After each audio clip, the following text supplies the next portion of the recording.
L'invité de Bonsoir Lyon, c'est Sonia Paco, secrétaire générale CFDT Lyon-Rhône. Bonsoir. Bonsoir. Merci d'avoir accepté notre invitation ce soir sur BFM Lyon. Vous vous êtes réunis cet après-midi en intersyndicale à Lyon. Qu'est-ce qui s'est dit tout d'abord ? Eh bien, écoutez, on s'est effectivement immédiatement réunis à la suite de l'intersyndicale nationale, puisque après cette annonce du recours au 49.3 pour un projet de réforme déjà particulièrement injuste, l'intersyndicale nationale a décrété la poursuite des mobilisations d'une part et une grande journée de grève et de mobilisation le 23 mars. Donc on s'est réunis dans la foulée cet après-midi. Précédemment, quand même, dès hier soir, en réaction quand même à cette nouvelle qui nous a sidérés, on s'est rassemblés devant la préfecture. On était près de 4000 travailleurs, étudiants, pour effectivement réagir à ce recours du 49.3 sur ce projet de réforme des retraites. Et donc cet après-midi, on a travaillé tous ensemble pour définir l'organisation des actions dès la semaine prochaine. Dès ce week-end également, on voit que la colère continue, des actions sont en train de se mettre en place. À quoi doit-on s'attendre dans les prochains jours ? Ça va commencer la semaine prochaine, mais ce week-end ? Alors, nous, on a en intersyndicale pas décrété en tous les cas d'action dans le week-end, parce que ce qui est important pour nous, c'est de s'organiser de manière très précise et très efficace pour jeudi prochain. On a quand même fait la semaine dernière quasiment 3 mobilisations en un peu plus d'une semaine.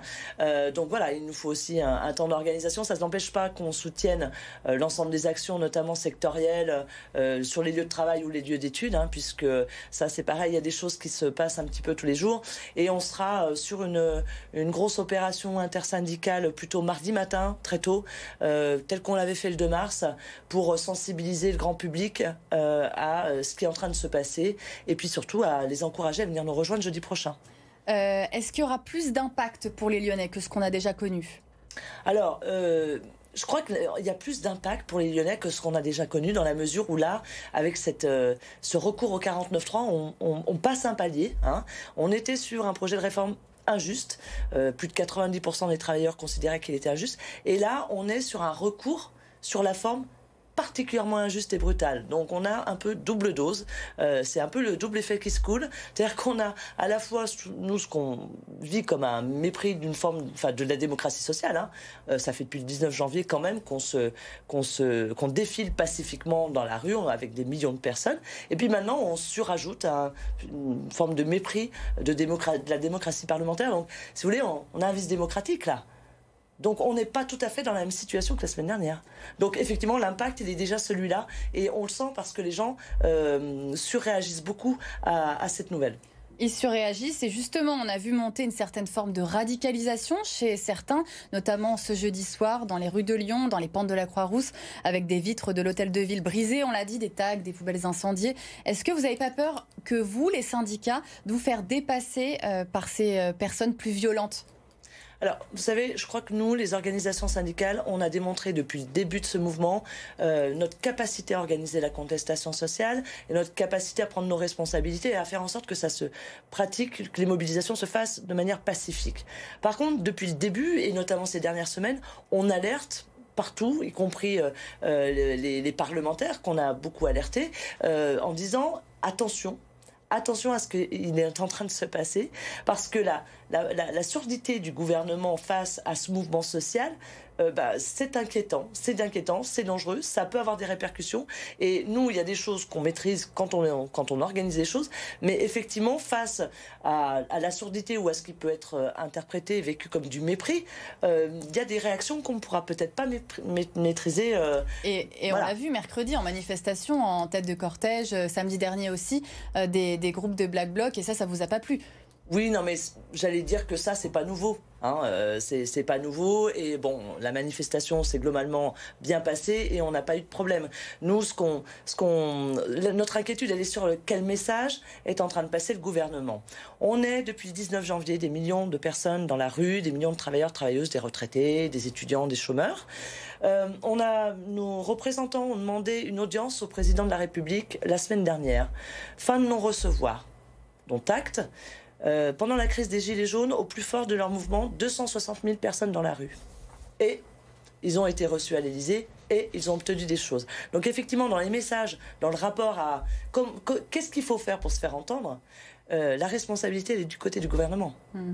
Alors, 2 motions de censure ont été déposées ce vendredi, une par le groupe Lyot, l'autre par le RN. Est-ce que vous avez espoir de renverser le gouvernement et de faire encore changer les choses ? Alors, nous, notre propos en tant qu'organisation syndicale, c'est pas de renverser le gouvernement. C'est pas notre question, c'est pas notre sujet. Nous, on est des syndicalistes. Notre sujet, c'est de se battre jusqu'au bout et de ne rien lâcher pour avoir le retrait de ce texte. Est-ce que le combat il joue encore dans la rue ? Parce que là, finalement, c'est un combat plutôt politique à l'Assemblée. Depuis le début, il y a un combat politique, mais nous, on joue notre rôle d'organisation de la contestation sociale. Et notre rôle, c'est effectivement de faire des actions. C'est ce que vous pouvez pour encore se faire apporter. Entendre. Bien sûr. Alors, on l'a vu, la mobilisation, elle est quand même en baisse à Lyon et partout en France. Mercredi, on avait à Lyon entre 8 500 et 22 000 personnes dans les rues. Est-ce que vous pensez qu'il peut y avoir plus de monde dans les rues la semaine prochaine avec ce passage en force? Ça ravive une colère sociale peut-être? Alors, sur la question de l'analyse d'un mouvement en baisse, je ne suis pas tout à fait d'accord avec vous parce que effectivement, par rapport au 7 mars, on était moins nombreux mercredi.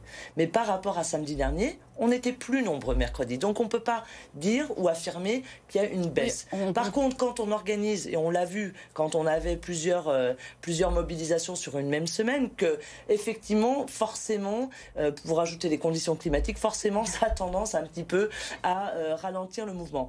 Mais par contre, ce qui est sûr, c'est qu'il y a un avant-après 49.3. Il y a, si vous voulez, toujours la problématique du texte, le fond de ce texte qui est très injuste, qui renforce des inégalités. Et maintenant, on a un problème de démocratie. On a un problème, donc on a un vrai problème qui se surajoute à la question des retraites. Donc effectivement, on attend à ce qu'il y ait peut-être plus de monde, effectivement, ce jeudi prochain. Et bien donc du coup, la mobilisation ce jeudi, ça sera à 11h, départ depuis la Manufacture des Tabacs. Oui, métro sans souci. Eh bien merci Sonia Pacaud, merci secrétaire générale CFDT Lyon-Rhône, d'avoir été notre invitée ce soir dans Bonsoir Lyon.